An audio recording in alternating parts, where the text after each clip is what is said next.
In today's video, I'm going to teach you how to create a checkbox field in Airtable on mobile. We'll walk through a clear, simple process so you can quickly add a checkbox field to any table in your base. This is perfect for tracking yes or no items like task completion, approvals, or simple flags. I'll also share a few tips along the way to keep your setup clean and consistent.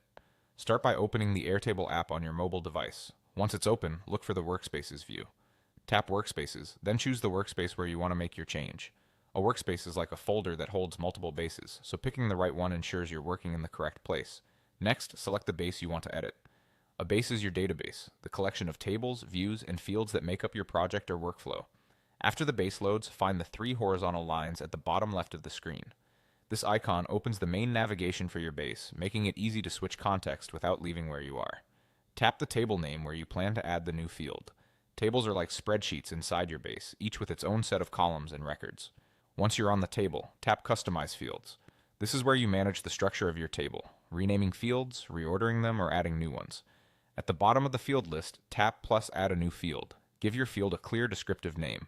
Short, action-oriented names work best. Something like completed, approved, or reviewed keeps your team aligned and makes filtering and sorting easier later on.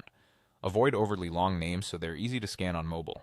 Now choose the field type. Tap the field type selector and pick Checkbox. Checkbox fields are ideal when the answer is simply true or false, done or not done, with no need for extra notes. They're also great for building filters and views that show only checked or unchecked items. When you're happy with the name and the field type, tap Save.